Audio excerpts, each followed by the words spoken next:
Okay, it's 8:30 in the morning. I'm going to do some, put in some stopper this morning. But the first thing to do is to dampen the wall. Yeah. This is a cement-based mortar wall, but I'm putting in lime mortar, so I still need to dampen the wall.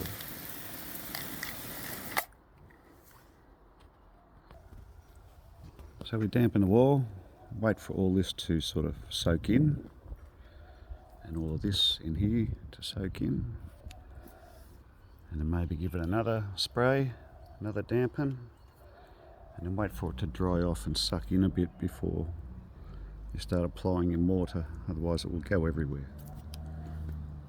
So what you're doing is taking away the rapid suction of the moisture out of your mortar, and you need to do that so that the mortar, once it's in here, can slowly travel in and bind into that mortar joint and bind into the edge of the brick there. You don't want that to be rapid, otherwise it just sucks it in and it doesn't bond well. So that's why you dampen everything. Okay, so I just gave it another squirt, and that's probably only 30 seconds after I last spoke. So I'll probably squirt this 3-4 times maybe. Anyhow, I'll go and get my mortar out. Okay, so I prepared these yesterday. It's just an old yogurt container. What's that one? Just another container, recycled. Anyhow, prepared these yesterday. And in most situations, you might prepare these, 3, 4, 5 days in advance. I have spoken to people who work with lime mortars on heritage buildings, and they go through the process of preparing their lime putty and their aggregate mix, make their mortars, and sometimes they'll sit around and mature for 3 months. Anyhow, so I'm going to try this. I think it's a blue. Well, it is. It's a bluestone colour, and this is it's called brick red. This one's going to be my stopping mortar, and this one's going to be the tuck line, the beading. So I'll put the lid back on that one, but this one I'm going to drain the water off. Okay, so I just drained off that excess water. I'll get a spatula or something and just give that a bit of a stir up. So as you can see, that's really nice and workable, nice and creamy. It's really nice, and that's only after one night. So when they mature it for a few months, it's really beautiful stuff to work with. Just so creamy and nice and workable. Anyhow, that's looking good. Alright, that's had a good stir, and yeah, I'm pretty happy with that. Once again, it's only sat for one night, but it's a couple of days before Christmas. I need to get this done. Well, I want to get this done, don't need to get this done. So back over to the wall in the time that it's taken to stir that mud up. This is still damp, but there's no excess moisture sitting around.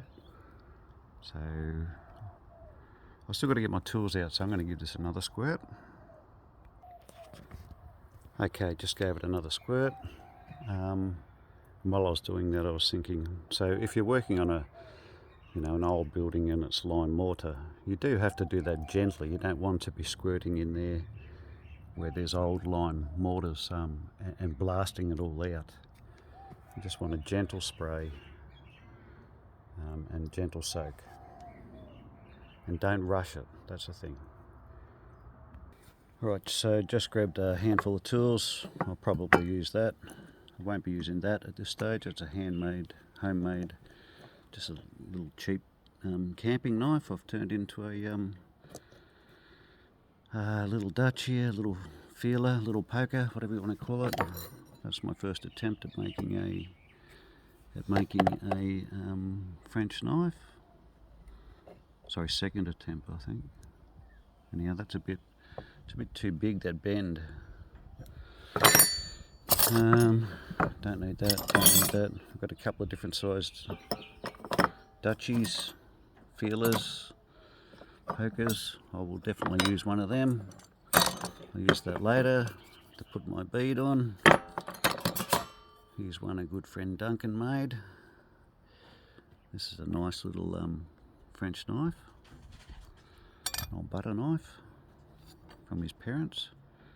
As a shout out to Duncan. And I can put my mud on there and just trowel it in, poke it in if I want. I've got another tool I bought off Amazon. I'll get that out and show it to you. I think it's fantastic. It's not required for this small job, but it's really handy for repointing. And this is it. You know, you can get a fair bit of mortar on there, mud on there. It's got a screw-in handle, which I haven't located yet. But I wanted to rush back and get back onto this recording before it timed out, and I had to start a new recording. I'll just see if I can find that handle. Alright, had to go to the back of the ute to find it. So here it is. I thought I'd give you a bit of a glimpse at some of my tools.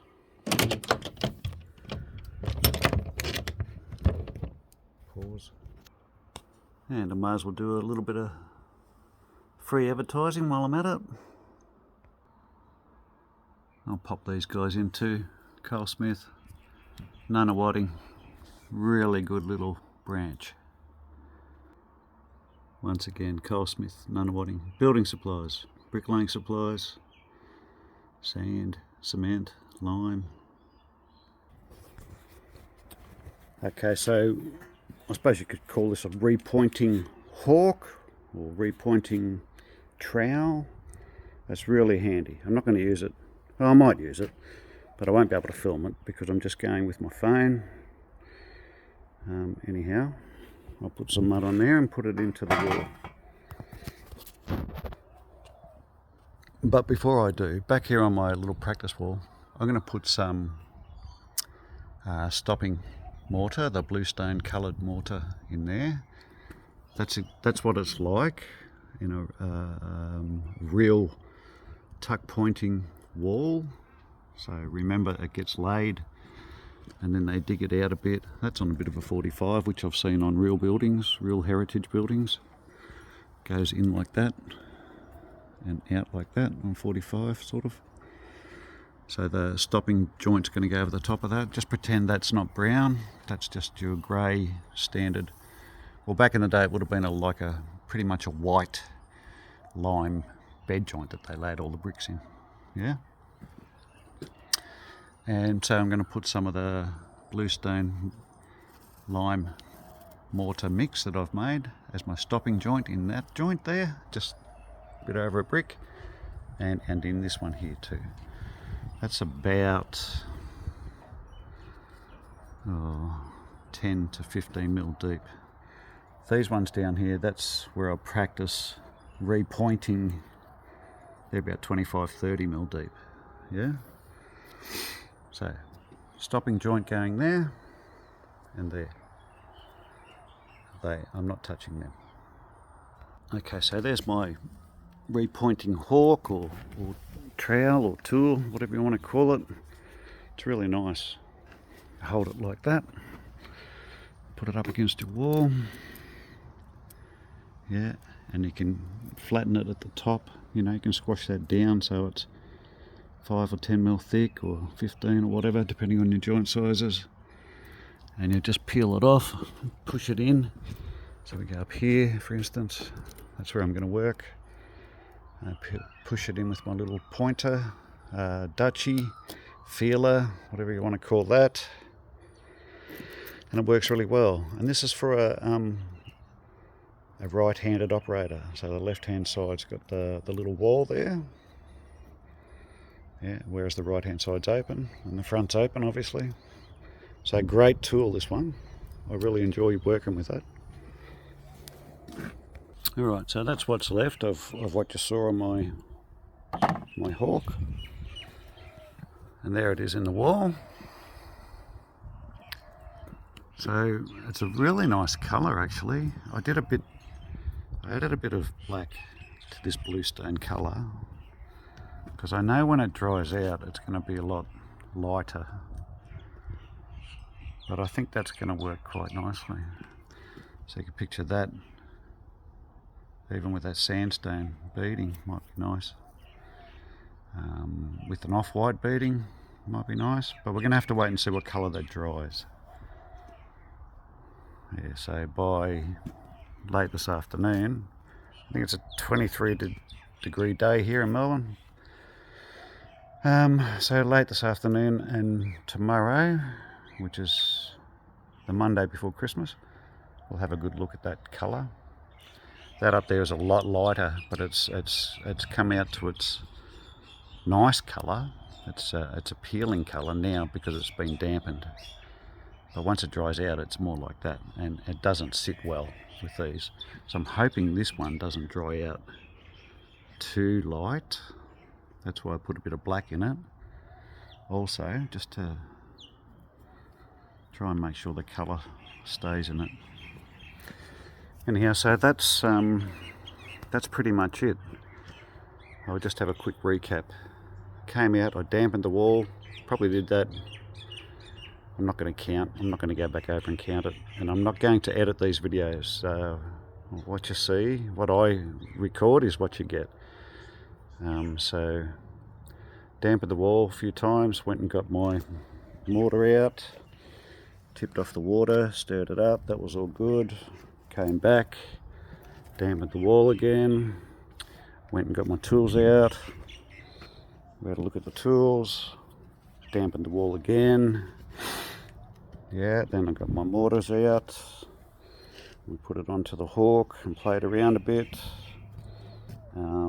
So I must have dampened maybe 3 times. And now it's in the wall, yeah?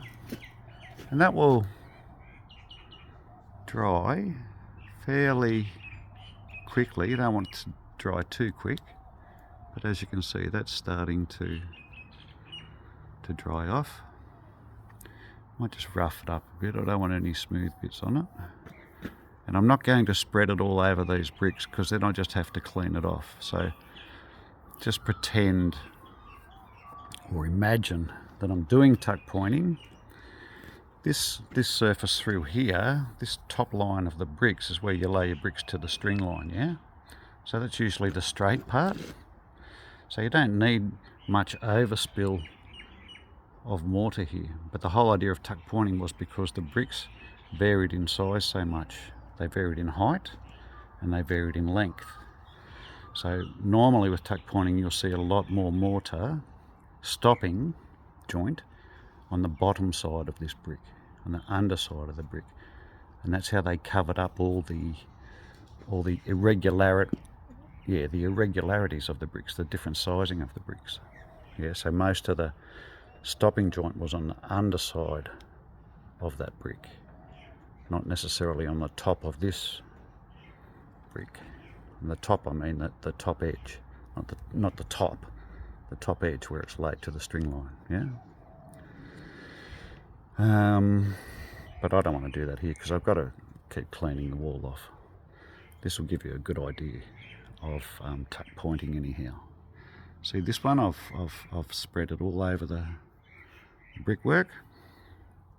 It's come down over the top of the edge and top of the brick's edge and the bottom of the brick above the bottom of its edge. Yeah, that's what you see in tuck pointing. Right, I think that's enough for this video.